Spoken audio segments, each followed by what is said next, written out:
I am your co-host, Will Rose. And I'm Lance Chase. Yes.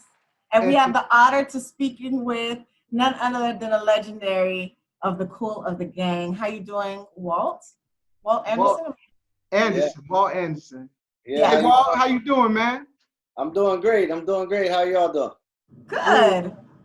Awesome, awesome. So let's Right? thank Fred Mack for putting this together, and Yes. let's get right to it.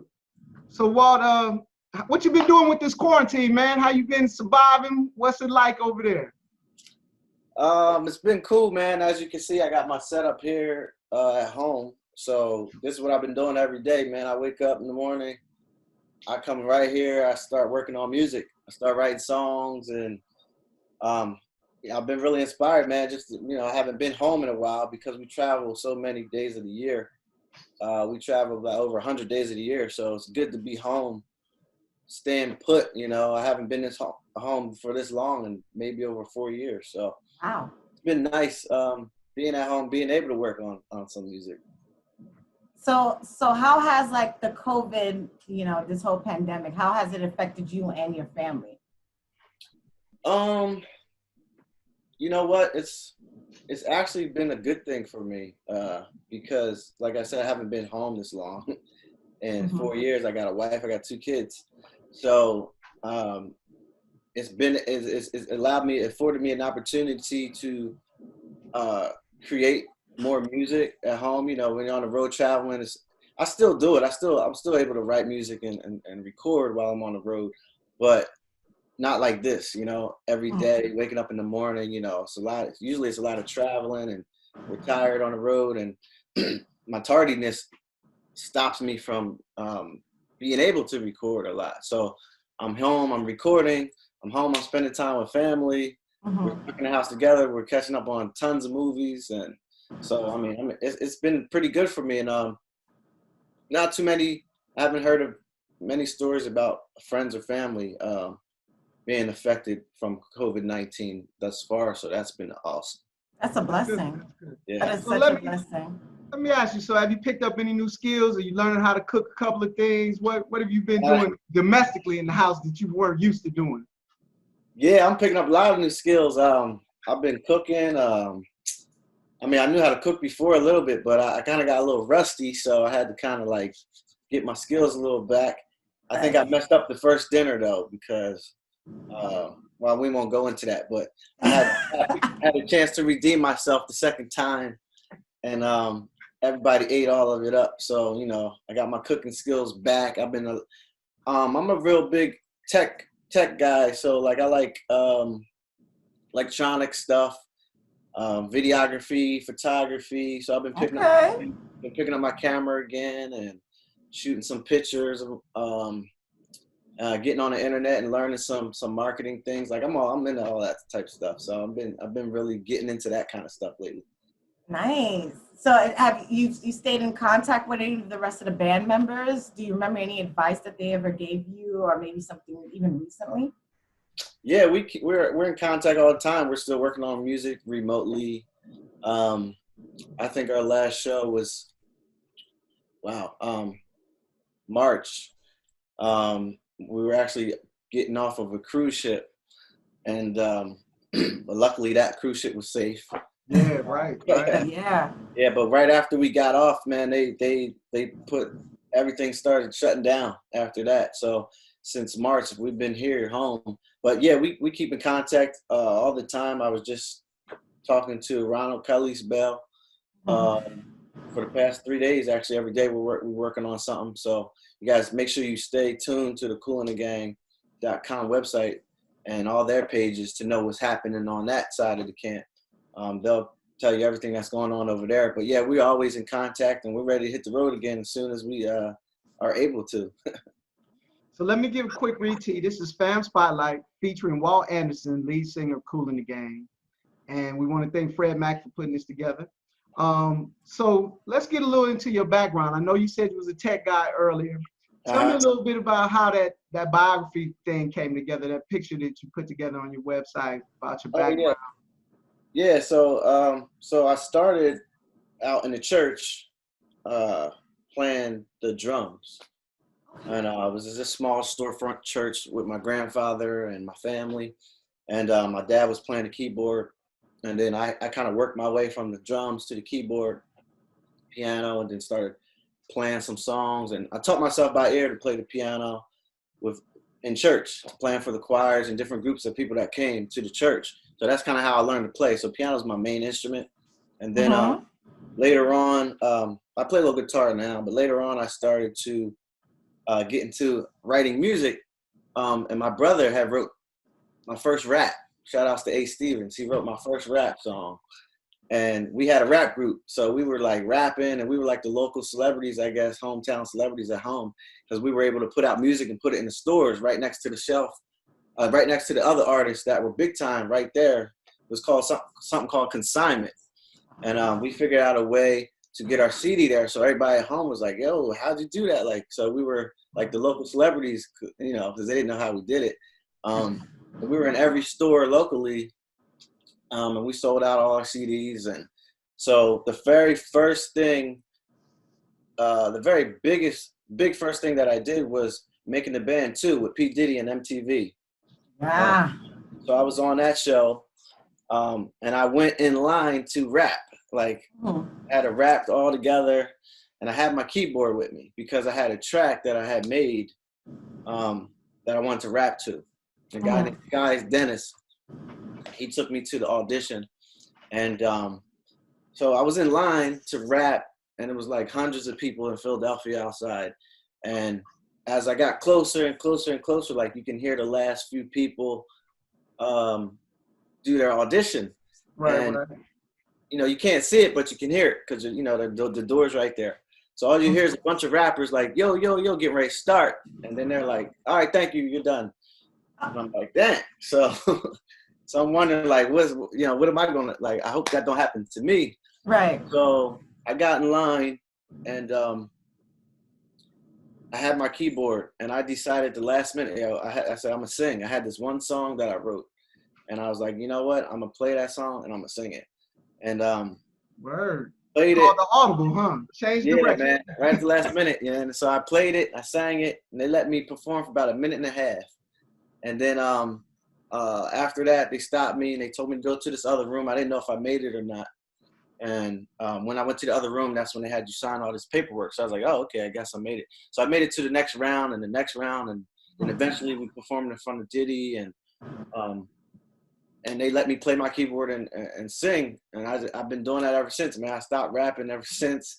Right. So you made the show? Did Diddy run you around New York? I was just about to say, yeah. So I was on Making the Band 2 first season. So it was the first Making the Band that Diddy ever did was the one I was on. So that the group, I didn't make the band, but I was on the whole show, the whole full season, every day of taping. Dope. And the last day, as you know, people got eliminated each week, but the last day was, you know, we all, I think 10 or 13 of us sat at a table, and he picked 6 to be a part of a group called The Band. And I was at that table. I didn't get picked to be part of the band, but I was there at the when he did pick the group, and that did open up a lot of doors for me since then, man. So shout out to Diddy, huh? Yeah, shout out to Diddy, yo. Shout out to Diddy.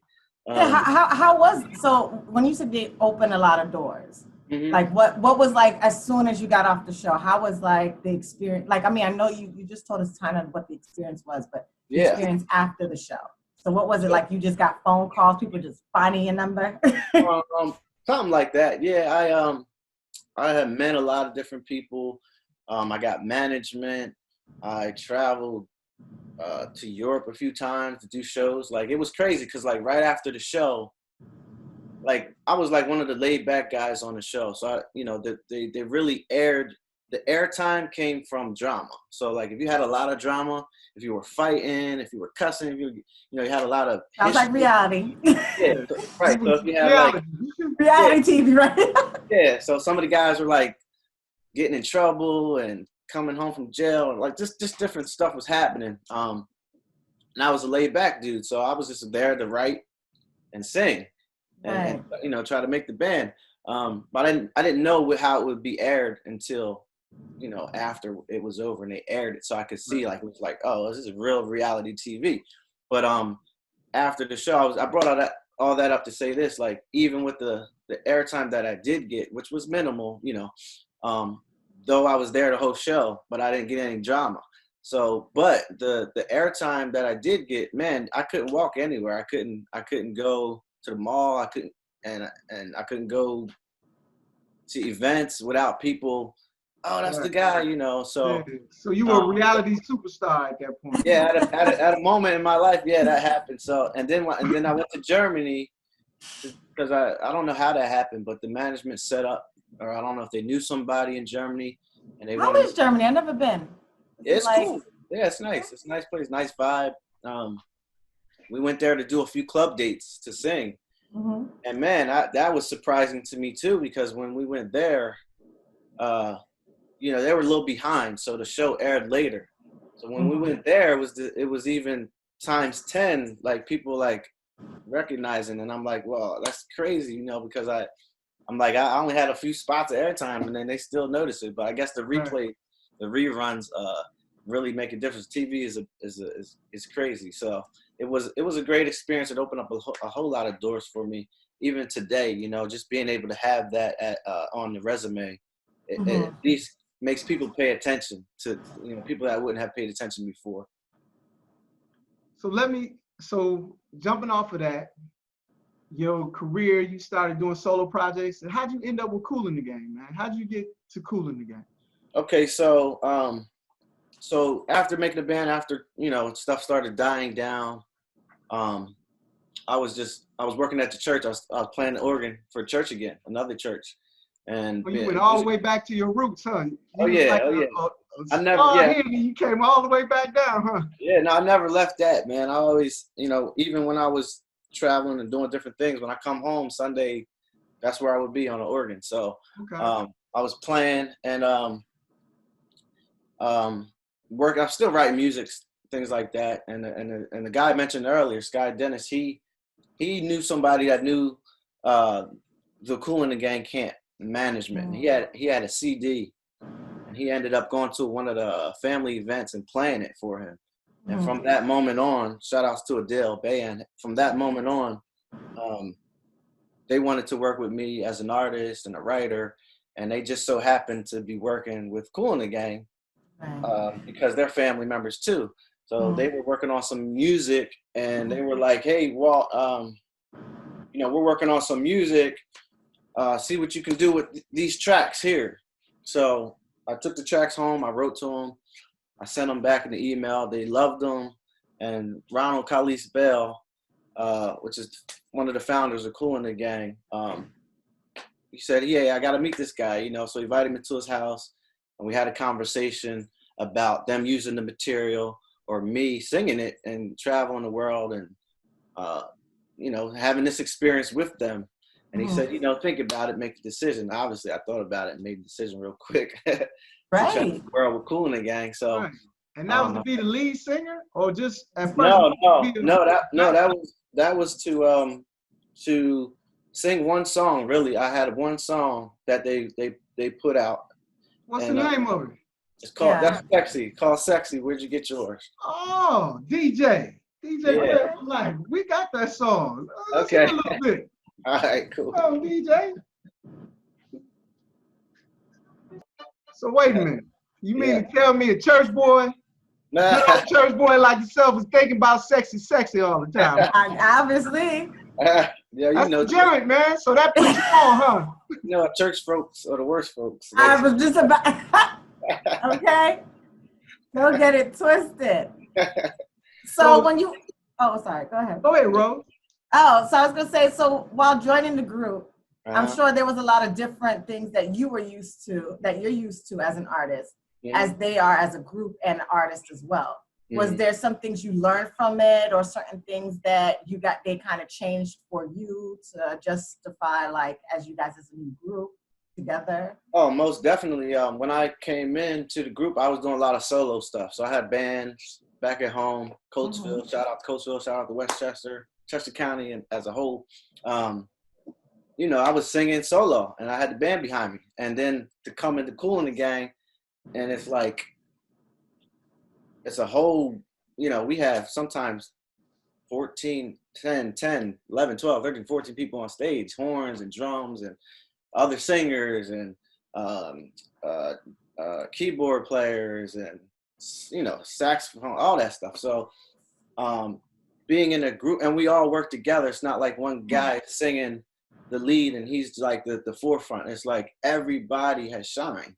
Everybody has a moment to, it's amazing. It's great how they do it. You guys got to check out a show whenever you can, because everybody comes to a show. No, everybody. Lanse, we need to go to a show. Something. Yeah, I think I did to a Kool in the Gang show back in the day. But I've never been. So basically, what you're saying is you had to learn to give the stage the spotlight up a little bit and work with the rest of the band members? Ironically, it was like I was given more of a spotlight, but at the same time, I had to still work with everybody as a cohesive unit. So it's hard to explain, but it's not like you come into the group, you're the lead singer of this and you're doing this and you're the guy. Like, it's like everybody works together. It's a whole group. Everybody's equal. And I love that. And at the same time, it gave me a platform to still make a name for myself as well. So, but yeah, that was a difference. And then I've learned so much with these guys, just how to perform even better, more stage presence. I'm traveling the world with them. Like I said, we do over 100 shows a year. So actually traveling with them and seeing how the crowd reacts to whatever we're doing, or whatever songs we're doing, or whatever thing we implement.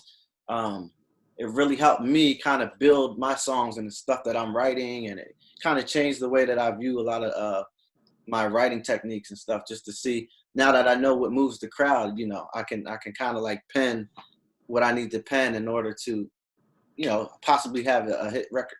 Right. And then I noticed, I watched a couple of videos when JT Taylor was performing, and the dance moves and how he was synchronizing everything, learning the steps, the choreography and stuff.